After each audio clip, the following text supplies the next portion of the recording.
नमस्कार दोस्तों, हरे कृष्णा, राधे राधे। कैसे हैं आप सब लोग? मैं बहुत अच्छी हूँ। और सबसे पहले गणपति भगवान का गणेश चतुर्थी का शुभ अवसर आने वाले हैं, तो सभी लोगों को बधाइयाँ। दोस्तों, गणेश चतुर्थी के दिन कई सारे लोग जो है परमानेंटली घर पर गणेश भगवान का मूर्ति स्थापना करते हैं और कई सारे लोग भगवान को 10 दिन के लिए, 7 दिन के लिए, 5 दिन के लिए, 3 दिन या तो फिर 1.5 दिन के लिए घर पर बैठाते हैं और उसके बाद उनकी विसर्जन हो जाती है। परंतु मूर्ति लेने से पहले और गणपति भगवान को घर पर स्थापना करने से पहले कुछ बातें आपको जरूर जान लेनी चाहिए। जैसे गणेश भगवान जी के सूंड कौन से तरफ होना चाहिए, इसके ऊपर मैंने पूरे डिटेल्स में वीडियो बना के रखा है, आप चाहे तो चेक कर सकते हैं। मूर्ति खड़ी होनी चाहिए या बैठी होनी चाहिए, स्थापना किस दिशा में करनी चाहिए, भगवान गणपति का आसन किस तरह से लगाना चाहिए और भगवान की मुंह यानी कि फेस कौन से दिशा में होनी चाहिए। तो ये सारी चीज़ें जो 10 बातें हैं आज इस वीडियो में मैं बताने वाली हूँ। इस 10 बातों को ध्यान में रखते हुए आप गणपति भगवान को घर पर स्थापन करें। तो सबसे पहले देखिए, 2 प्रकार का गणपति भगवान का स्थापना होता है। एक होते हैं जो गणेश चतुर्थी के समय स्थापना की जाती है और गणेश चतुर्थी पूजा होने के बाद उनकी विसर्जन हो जाती है। दूसरा घर पे परमानेंटली स्थापना होती है और वो सालों साल हमारे घर पर स्थापित रहते हैं। अगर आप सिर्फ गणेश चतुर्थी के पर्पस ला रहे हैं, गणपति भगवान को स्थापना कर रहे हैं, तो आप कोशिश करें सिर्फ इको फ्रेंडली मिट्टी का ही लेने के लिए, जिनका बहुत अच्छी तरह से घर पर विसर्जन आप कर सकते हैं। रेजिन, प्लास्टिक या मिट्टी या प्लास्टर ऑफ पेरिस से बना हुआ मूर्तियाँ कभी नहीं लेनी चाहिए। अगर आप परमानेंटली घर पर गणपति भगवान की स्थापना करना चाहते हैं तो किसी शुद्ध धातु से बने हुए गणेश जी की स्थापना करें। पहले के लोग तो सोने के बने हुए गणेश जी की स्थापना करते थे। अभी अगर संभव नहीं होता है तो कई सारे लोग जो है चांदी के गणेश जी की स्थापना करते हैं। ये भी संभव नहीं है तो अष्टधातु या पीतल के गणेश जी की स्थापना करें। ध्यान में रखें, लोहा या एल्यूमिनियम ये सब चीज़ों में मेटल बोल के, वाइट मेटल बोल के बहुत लोग बेच देते हैं चीज़ें। ये शुद्ध धातु नहीं होती है, तो आप कोशिश करके पीतल या अष्टधातु के गणेश जी या चांदी के गणेश जी लेके आए। 2 नंबर बातों पे आती हूँ। गणेश जी के जो सूंड किस तरफ होनी चाहिए, तो गृहस्थ लोगों के लिए गणेश जी के खुद के बाएं तरफ जो सूंड मुड़ी हुए होते हैं। बाजार में 90% मूर्तियाँ आपको इसी तरह का मिलेगी, वही मूर्ति घर के लिए सबसे शुभ होता है। बाकी डिटेल्स के लिए पूरे डिटेल्स में वीडियो अपलोड किया हुआ है, आप चाहे तो चेक कर सकते हैं। 3 नंबर बातों पे आ रही हूँ। तीसरी बात यह है कि गणेश जी की मूर्ति जब हम लेंगे तो वो खड़े होना चाहिए, बैठे होना चाहिए। तो देखिए, अगर आप घर पर स्थापना करने के लिए ला रहे हैं, गृहस्थ जीवन में स्थायी धन प्राप्ति चाहते हैं, घर में सुख शांति समृद्धि चाहते हैं, रिद्धि सिद्धि की बसवास चाहते हैं, तो आपको बैठे हुए गणेश जी ही लाना चाहिए। गणेश जी के साथ हमेशा 4 नंबर बात आपको बताती हूँ, गणेश जी के साथ हमेशा मूषक राज होनी चाहिए। गणेश जी बिना मूषक राज के कहीं जाते नहीं हैं।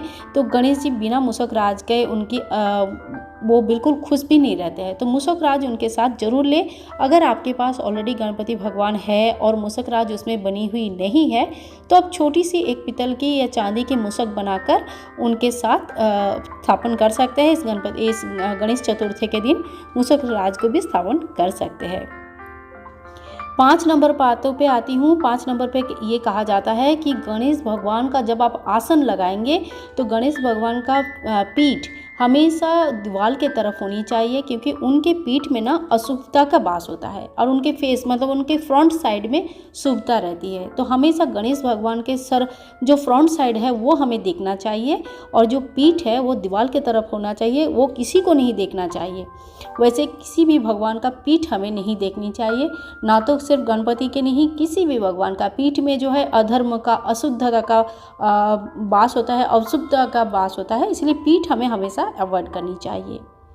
6 नंबर पे आती हूँ। गणेश जी को हमेशा मूर्ति में देख लेना जेनुइन बना हुआ है कि नहीं है। जेनुइन अवश्य बना हुआ होना चाहिए। अगर नहीं है तो आप जो कच्चे सूत से या जेनुइन जो मार्केट में पूजा के शॉप में मिलती है वो जेनुइन बनाकर ठाकुर जी को, गणेश जी को जरूर पहनाएं। 7 नंबर बातों पे आती हूँ। 7 नंबर बात में ये आपको बता दूँ कि भगवान गणेश जी को कभी भी दक्षिण की तरफ मुँह करके नहीं बैठाना चाहिए। इससे गणेश जी घर में स्थायी तो दूर छोड़ दीजिए, आप घर में वो रहते ही नहीं है। दक्षिण की तरफ मुँह करके बिल्कुल भी नहीं बैठाना चाहिए। जब भी आप गणेश जी को बैठाएंगे ध्यान में रख दे कि उनको किस तरफ फेस करके बैठाना है, या तो उत्तर की तरफ यानी कि नॉर्थ, पूर्व की तरफ यानी कि ईस्ट, या ईशान कोण में यानी कि नॉर्थ ईस्ट कोण में उनकी फेस होनी चाहिए। तो इन तीनों दिशाओं में किसी एक दिशा में उनकी फेस होनी चाहिए। 8 नंबर बातों पे आती हूँ। अगर परमानेंटली घर पर गणपति स्थापना कर रहे हैं तो आपको रोज़ भगवान गणेश जी को दुर्वा चढ़ानी चाहिए। अब आपके पास जितने भी जैसे भी दुर्वा अवेलेबल हो, चाहे 1 दुर्वा अवेलेबल हो, चाहे 21 दुर्वा अवेलेबल हो, चाहे 108 हो, ये आपके ऊपर होता है। लेकिन गणेश भगवान को दुर्वा बहुत प्रिय है। तो आपके पास अगर लाल फूल है और दुर्वा घास है तो डेली अर्पण करें।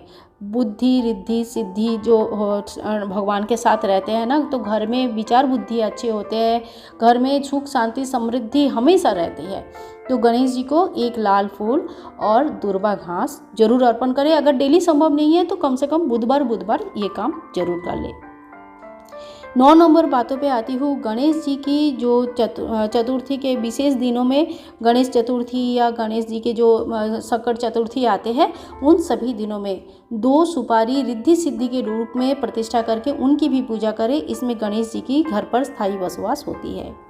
और लास्ट बात बताती हूँ 10 नंबर के जो गणपति भगवान जो घर में स्थापन करेंगे तो रोज़ ओम गण गणपति नमः इस मंत्र का जप जरूर करें। भले ही आपको बैठ के जप करने का समय नहीं मिल रहा है तो आप चलते फिरते, खाना बनाते बनाते, ऑफिस जाते जाते, रास्ते में कहीं पे भी कम से कम इस मंत्र का आप जो है अगर 108 बार कर पाएंगे तो सबसे अच्छा वही होता है। बाकी आप जितने बार 11 बार भी कर पाएंगे, 21 बार भी कर पाएंगे तो उतने बार भी, छोटी सी मंत्र है, बहुत आसान सी मंत्र है, डेली इस मंत्र का जप करें। जिनके घर में छोटे बच्चे हैं और उन पढ़ाई लिखाई कर रहे हैं तो आप ज़रूर ये उपाय करें। और इस गणपति जो पूजा आ रहा है ना, इस समय से आप ये उपाय शुरू कर सकते हैं कि डेली में, अगर आपके पास बिल्कुल समय नहीं है तो डेली कम से कम मैं 11 बार भगवान गणेश जी का नाम ओम गण गणपति नमो नमः ये अपना भी सीखें और बच्चों को भी सिखाएं। डेली 11 बार करने में आपको 5 मिनट का भी टाइम नहीं लगेगा। चलते फिरते कैसे भी कर सकते हैं, कहीं पे भी, ऑटो में बैठ के भी मन कर सकते हैं। ऐसा कोई मंत्र जप करने का कोई स्थान काल पात्र नहीं होती है। मंत्र जप आपके मन हमेशा शुद्ध होना चाहिए। शुद्ध मन में आप कहीं पे भी कभी भी आप जो है भगवान का सेवा दे सकते हैं। तो दोस्तों ये 10 बात जो मैंने बताया बिल्कुल ध्यान में रखना। और ऐसा नहीं कि किसी के पास अगर मूर्ति है और वो राइट में सूंड करके है, या उनके पास मूषक राज नहीं है, या उनके पास जेनोई नहीं है, या उनके पास 2 हाथ वाले गणेश जी है, 4 हाथ वाले गणेश जी नहीं है, तो कोई चिंता करने की बात नहीं है। आपके घर में वो ऑलरेडी स्थापित है। आप खाली क्षमा प्रार्थना कर लेना कि भगवान हमें पता नहीं था, हमें अपने हिसाब से मैंने उस समय जो ठीक लगा मैंने लेके आई हूँ। आप इसी स्वरूप में मुझे आशीर्वाद करो और मेरे घर में विराजमान रहो। ठाकुर जी की इस तरह से आप पूजा करें, कोई दिक्कत नहीं है। गणेश जी जो है बहुत ही प्यारे भगवान है, सबके विघ्नहर्ता है, सिद्धिदाता है, और सबसे प्रथम पूज्य है। मंगल कार्य में सबसे पहले जो है गणेश जी की पूजा की जाती है। अगर कुछ भी नहीं है तो 1 सुपारी को भी गणेश जी मानकर अपने मंदिर में स्थापन आप कर सकते हैं। अगर मूर्ति नहीं भी लाना चाहते हैं, गणेश जी की पूजा करना चाहते हैं तो 1 सुपारी में मौली को अच्छे से लपेटे और इनको ही परमानेंटली अपने मंदिर में गणेश जी के स्वरूप में स्थापना कर सकते हैं। दोस्तों वीडियो अगर इन्फॉर्मेटिव लगी है तो लाइक करें, शेयर करें, कमेंट करें, चैनल को सब्सक्राइब करके रखें। ऐसे और भी बहुत सारे वीडियोस आने वाली है। मिलते हैं नेक्स्ट वीडियो में, तब तक के लिए हरे कृष्णा, राधे राधे, गणपति बप्पा मोरिया।